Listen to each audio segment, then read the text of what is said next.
Hubert, on y découvre comment l'homme a résisté à la barbarie grâce à la culture.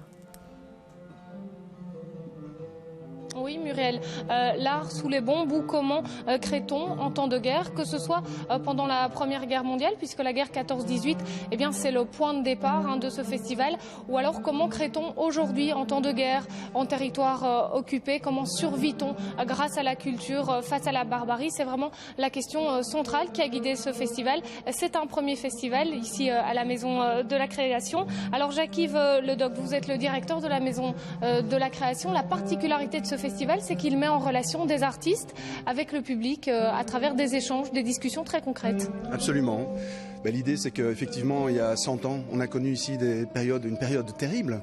Et donc, on s'est dit qu'il fallait en parler, qu'il fallait raviver la mémoire par rapport à des artistes qui ont été confrontés à cette réalité-là, en particulier Georges Antoine, qui a créé une œuvre musicale pendant la guerre, qui est mort en 1918. Et donc l'occasion de reparler de la situation que vivent aujourd'hui, évidemment, une série d'artistes qui sont dans des zones de conflit. Et donc on a comme ça la chance d'avoir pu accueillir ici des artistes, en particulier de Gaza, un peintre dont les œuvres sont exposées ici, Iyad Sabah, qui expose, qui vit à Tunis en partie de sa vie, mais qui s'est fait connaître pour des sculptures qu'il a exposées sur une plage à Gaza, qui ont fait le tour du monde. Et c'est quelqu'un qui est effectivement confronté à cette réalité-là. Une présence exceptionnelle de cet artiste, puisqu'il faut le rappeler, c'est un artiste qui a été censuré et qu'il a aussi fallu faire venir ici à Bruxelles. Ça n'a pas été évident? Ça n'a pas été évident. Et d'ailleurs, il devait venir avec un autre professeur comme lui de l'université Al-Aqsa de Gaza.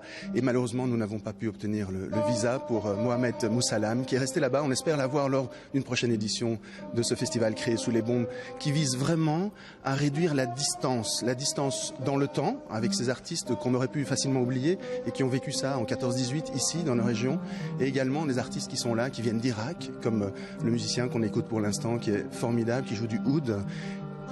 Houssen Rassim, alors son destin, il est à la fois exceptionnel mais à la fois assez banal, tristement banal. Houssen est arrivé en Belgique il y a 2 mois, il est réfugié, il est irakien et il est passé par le parc Maximilien et aujourd'hui il a l'occasion de s'exprimer face à un public. La rencontre, la distance qu'il a parcourue pour venir jusqu'ici, pour fuir la situation dramatique à laquelle il est confronté, la rencontre avec nous ici, c'est ça qui est essentiel et c'est ça notre rôle en tant que centre culturel aussi évidemment, c'est de parler de tout ça et de faire que les gens se rencontrent pour essayer de lutter contre cette peur, souvent irrationnelle, bien sûr, c'est pas évident, et on peut avoir des craintes, mais il faut se rencontrer la différence, voir que finalement tout le monde aspire à la même chose, la paix, quoi, finalement. Et donc c'est ça l'idée. Quelles sont les formes d'art qui seront représentées lors de ce festival? On a vu, il y aura de la peinture, il y aura de la musique, mais pas uniquement.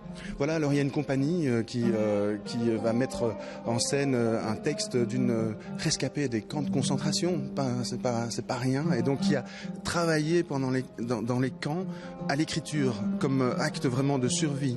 Alors ce soir on a une rencontre avec des artistes qui exposent, l'artiste qui expose ici et l'artiste qui joue avec une série d'habitants, d'associations du quartier pour échanger sur toutes ces questions-là.